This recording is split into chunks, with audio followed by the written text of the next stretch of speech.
नमस्कार, Amar Ujala the bonus में आपका बहुत बहुत स्वागत है। मैं हूं आपके साथ अभिषेक गुप्ता और आप देखना शुरू कर चुके हैं कमोडिटी के इस खास शो मेटल मीटर में, जिसमें आज हम बात करेंगे ट्रेडर्स को कॉपर, निकल, जिंक, लेड और एल्यूमिनियम को लेकर क्या स्ट्रैटेजी बनानी चाहिए, किस मेटल में दाव लगाया जा सकता है। और बेस मेटल्स पर बात करने के लिए हमारे साथ आज जुड़ रहे हैं सेबी रजिस्टर्ड आरए और धन के मार्केट एक्सपर्ट हिमांशु अरोड़ा जी। सर, आपका बहुत बहुत स्वागत है आज के शो में। शुक्रिया शुक्रिया, thank you so much.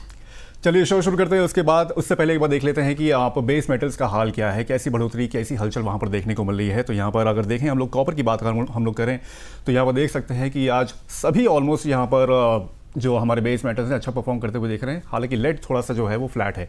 Copper की बात करें 0.32% यहाँ पर पड़ा है, 1279 रुपये पर ये ट्रेड होता हुआ दिख रहा है। उसके बाद निकल की अगर बात करें तो 1818 रुपये के आसपास ये ट्रेड हो रहा है।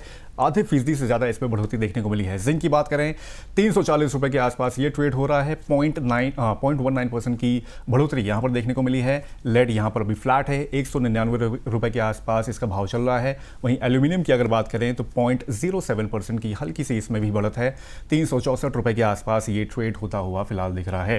सर, कॉपर को लेकर सबसे पहले आपका आउटलुक जानना चाहूंगा। पिछले समय में काफी अच्छी इसमें बढ़ोतरी देखने को मिली है, अभी यहां से क्या लग रहा है, क्या चार्ट्स इंडिकेट कर रहे हैं? अभिषेक जी, मुझे ऐसा लग रहा है कि कॉपर ब्रॉडली जो है वो कंसोलिडेट कर रहा है। एक अच्छी खासी रैली हमें कॉपर में देखने को मिली है। उसके बाद इस समय अगर मैं प्राइसेस पे नजर डालूं तो वो सिर्फ कंसोलिडेट कर रही हैं, कोई बहुत ज़्यादा वीकनेस मुझे उसके अंदर दिखाई नहीं दे रही है। सो ब्रॉडली कॉपर जो है वो साइडवेज टू पॉजिटिव रह सकता है अगले कुछ दिनों के अंदर, और मे बी एक दिन दो दिन, लेकिन उसके बाद फिर दोबारा उसका एक नई रैली जो है वो रिज्यूम कर सकता है जिस तरीके से पहले उसने करी थी।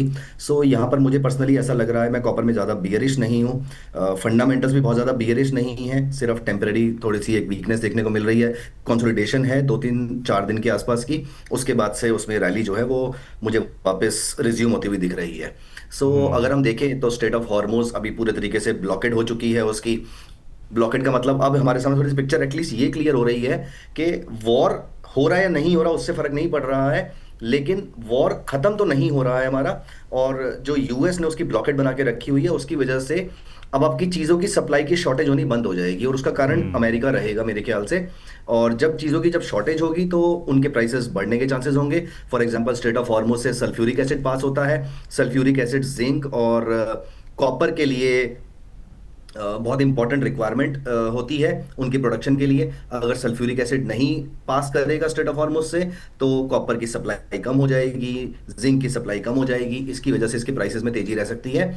अपार्ट फ्रॉम दिस, अगर हम फंडामेंटल्स के ऊपर बाकी चीज़ों की तरफ में नजर डालें तो चाइना का पीएमआई भी स्ट्रॉन्ग आया है, मैन्युफैक्चरिंग की एक स्ट्रॉन्ग डिमांड देखने को मिल रही है। कॉपर में तो स्ट्रक्चरल टाइटनेस भी है जो 2027 के आसपास तक रह सकती है। तो ये सारे कारण ऐसे जिसकी वजह से मुझे लगता है कि कॉपर के अंदर स्ट्रेंथ देखने को मिल सकती है। अब यहाँ पर अगर हम, ऐसा नहीं है कि सारे के सारे फैक्टर ही पॉजिटिव हैं, सिर्फ एलएमई की जो इन्वेंट्रीज है वो मल्टी ईयर हाई पे हैं। शायद उसी न्यूज़ की वजह से मार्केट उसको डिस्काउंट कर रही है और प्राइसेस फिर थोड़े से नीचे की तरफ आए हैं। अदरवाइज मुझे और कोई बहुत बड़ा कारण नहीं लगता है। जब आपका डॉलर जो अभी फिलहाल स्ट्रेंथन हो रहा है, यूएसडी जो आपका स्ट्रेंथन हो रहा है, जब वो रुकेगा तो यहाँ पर कॉपर और बाकी मेटल्स के अंदर हमें दोबारा से वो नई लेग ऑफ रैली देखने को मिल सकती है। It is only about when, it is not about if और but it is only about when, कि कब ऐसा होता है। सो हिमांशु सर, बीच में एक ये भी थोड़ी निकल के आ रही थी कि कॉपर जो है वो सिल्वर का एक तरह से नया ऑल्टरनेटिव बनकर उभर रहा है। कितनी सच्चाई आपको लग रही है इसमें? कुछ है कि मतलब सिर्फ ये कोरी अफवाह है? अगर सिल्वर बहुत ज्यादा महंगा हो जाएगा तो कुछ जगहों पर कॉपर उसको रिप्लेस कर सकता है, हर जगह पर कॉपर उसको रिप्लेस नहीं कर सकता है। जो चीज आपके सिल्वर में लगेगी, फॉर एग्जांपल मैं आपको एग्जांपल देता हूं।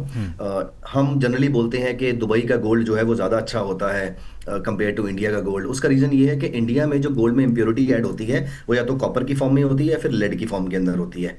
अपार्ट फ्रॉम दिस, अगर हम यूएई की बात करें, दुबई की बात करें, तो दुबई में ये जो गोल्ड में इम्प्योरिटी ऐड होती है वो सिल्वर होती है। तो इसीलिए उनका जो गोल्ड है वो आपको थोड़ा व्हाइटिश दिखेगा, हमारे यहाँ पर थोड़ा सा रेडिश। बहुत ही 19-20 का फर्क होता है, कोई बहुत बड़ा डिफरेंस नहीं है। बट मैं आपको सिर्फ एग्जांपल के तौर पे यहाँ पर बता रहा हूँ कि जिस जगह पर आपका सिल्वर ने काम करना है वहां पर एग्जैक्टली कॉपर रिप्लेस नहीं कर देगा। शायद ऐसा होगा कि अगर वो किसी जगह पर 1 किलो सिल्वर यूज कर रहे थे तो वहां पर 800 ग्राम सिल्वर यूज हो जाएगा, 200 ग्राम किसी और इंप्योरिटी से उसको ऐड कर देंगे। This is just an example, all दो प्रैक्टिकल एग्जाम्पल है।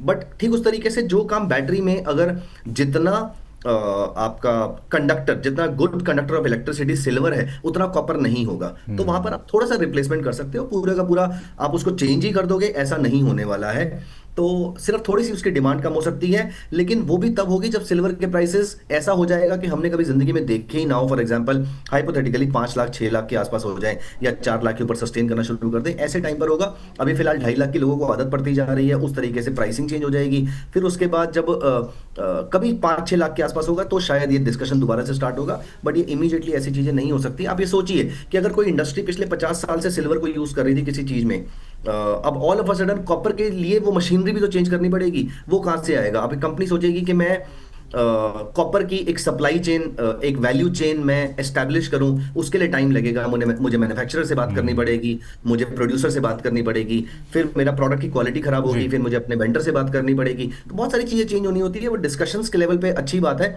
लेकिन प्रैक्टिकली उसमें अगर आप प्रोड्यूसर के पॉइंट ऑफ व्यू से सोचें, जैसे मैंने बहुत सारे ऐसे प्रोड्यूसर्स हैं, मैंने उनसे जब बात करी तो मुझे ये इनसाइट वहां से मिला कि भाई दे टोल्ड मी, बहुत बहुत पुराने रिलेशनशिप है, तो दे टोल्ड मी कि ऐसा नहीं है कि इमीडिएटली सब कुछ चेंज हो जाएगा। शायद धीरे धीरे अगर सिल्वर के प्राइसेस बहुत ज्यादा ऊपर के लेवल पे रहते हैं तो शायद थोड़े बहुत चेंजेस आ सकते हैं, और वो भी ऐसा नहीं है कि पूरा रिप्लेसमेंट हो जाएगा, 10% 20% हो जाए, वो भी बहुत बड़ी बात है उसकी। चलिए, इट्स मिथ। निवेशक इस चीज़ को बिल्कुल ध्यान में रखें कि मतलब इट्स नॉट दैट कि मतलब ये इसका ऑल्टरनेटिव बन गया है आगे चल के उसमें, क्योंकि कई सारे लोग आ रहे हैं सर मतलब इस वजह से।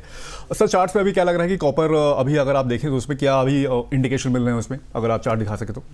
जी जी जी, आई होप आपको, मेरे व्यूअर्स को हमारा चार्ट दिख रहा होगा। तो यहाँ पर अगर आप नोटिस करेंगे तो ये एक छोटे टाइम फ्रेम पे, आवरली टाइम फ्रेम पे असेंडिंग ट्रायंगल सा बन रहा था, उसके नीचे एक ब्रेकडाउन आया है, उसका लो ब्रेक नहीं हुआ है, मार्केट यहाँ से वापस ऊपर जा रही है। तो इसीलिए मैं यहाँ पर इसको सिर्फ और सिर्फ एक, अगर ये वाला लो ब्रेक होता है तो शायद मेरा व्यू चेंज हो सकता है, लेकिन अभी के लिए मुझे ऐसा नहीं लग रहा है। जिस तरीके से फंडामेंटल्स जा रहे हैं इस तरीके से ज़्यादा अगर ये कॉपर यहाँ पर नीचे आएगा तो 23% की रिप्लेसमेंट पे 1234 के आसपास तक आ सकता है स्पाइक के अंदर। और चार्ट्स भी फिलहाल लगातार हायर लो बना रहे हैं। लोअर हाई जब इसने बनाया एक पैनिक के अंदर, उसका लो ब्रेक नहीं हुआ है। जब तक ये ब्रेक नहीं हो रहा है तब तक कॉपर का व्यू जो है वो बुलिश साइड पे ही रहेगा। रादर अगर मैं इसका नेक्स्ट कॉन्ट्रैक्ट भी देखता हूँ, ये रहा कॉपर का मे कॉन्ट्रैक्ट। आप यहाँ पर देखेंगे, यहाँ पर तो मार्केट ने नीचे सस्टेन भी नहीं किया है।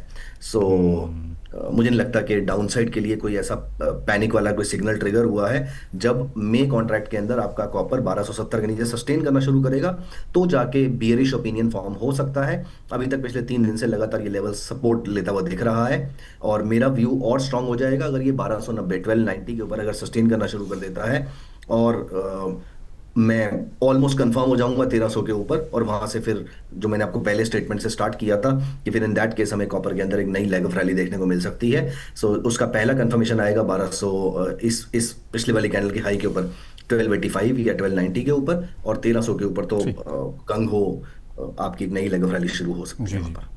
सर ऑप्शन के जरिए क्या रणनीति बनाई जा सकती है अगर सभी हम लोग मेटल्स को उठाते हैं, या फिर किसी एक मेटल पे आप एक बार यहाँ पर टिप्पणी कर दें जी जी जी। तो मैं यहाँ पर, हाँ, तो मैं अपने व्यूअर्स को एक बहुत ही इंटरेस्टिंग फीचर दिखाऊंगा जो हमारे धन के प्लेटफॉर्म पे अवेलेबल होता है। तो मैं यहाँ से, जब मैं धन के ऑप्शन ट्रेडर पे जाता हूँ तो यहाँ पर मैंने यहाँ पर टाइप किया कॉपर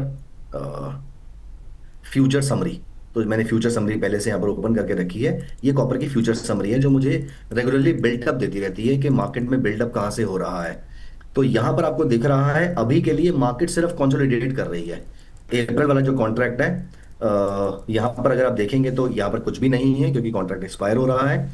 मई वाले कॉन्ट्रैक्ट को अगर हम देखेंगे तो यहां पर आपका कोई नई पोजीशन लॉन्ग बिल्डअप अभी होनी शुरू नहीं हुई है इंट्राडे में। अभी सिर्फ पिछले 1 घंटे के अंदर आपको लॉन्ग बिल्डअप देखने को मिला है।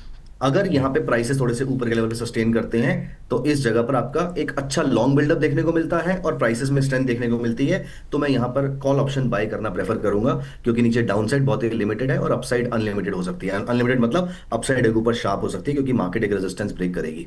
तो अगर मुझे ऑप्शन में ट्रेड करना है तो इस चार्ट में जब मेरा कल का हाई कटेगा तो मैं इसके ऊपर एक कॉल ऑप्शन लेकर रख लूंगा कल के लो के स्टॉप लॉस से, और अगर 1300 का हाई करता है तो मैं इसी के अंदर और एडिशन कर दूंगा। 1300 के हाई के ऊपर एक बहुत अच्छी स्ट्रेटेजी फॉर्म होके आएगी जहां पर कोई भी ट्रेडर एक बुल कॉल स्प्रेड या फिर normal plain vanilla call option buy कर सकते हैं। वो एक ओपिनियन यहाँ पर बन सकता है। ठीक है, तो ये यहाँ पर चार्ट्स को आप देखते हुए जो इंडिकेशन सर ने यहाँ पर दिए हैं उसके हिसाब से अपनी रणनीति यहाँ पर आप लोग बना सकते हैं। चलिए सर, समय समाप्ति की यहाँ पर घोषणा भी होगी आपकी ओर से, डिस्क्लेमर कोई? जी, मैंने जितनी भी बातें यहाँ पर करी हैं they all should be seen only for educational purpose. मेरी खुद की कोई भी पोजीशन नहीं है, ये मेरा डिस्क्लोजर है। एंड प्लीज, मैंने जितनी भी बातें आपसे करी हैं they do not consider this as a recommendation to buy और सेल। आप प्लीज किसी सेबी रजिस्टर्ड रिसर्च एनालिस्ट की सर्विसेज लेकर प्रॉपर स्टॉप लॉस और प्रॉपर टारगेट के साथ ट्रेड कीजिएगा। मार्केट्स वैसे भी वॉलेटाइल हैं और यूएस के प्रेसिडेंट की तरफ से कंटिन्यूसली कोई ना कोई स्टेटमेंट्स आ रही हैं, तो प्लीज मेक श्योर कि आप स्टॉप लॉस के साथ ही ट्रेड करें। और मैंने जितनी बातें करी हैं उनको रिकमेंडेशन मत समझिएगा। आप किसी सेबी रजिस्टर्ड आरए से बात करके ही ट्रेड कीजिएगा। Okay, thank you Himanshu sir, thank you so much for your time. Thank you. चलिए, तो ये था हमारा मेटल मीटर। कैसा लगा ये शो हमें कमेंट करके ज़रूर बताएं। बाकी अब होगी आपसे जल्द मुलाकात, तब तक के लिए मुझे दीजिए इजाज़त। नमस्कार।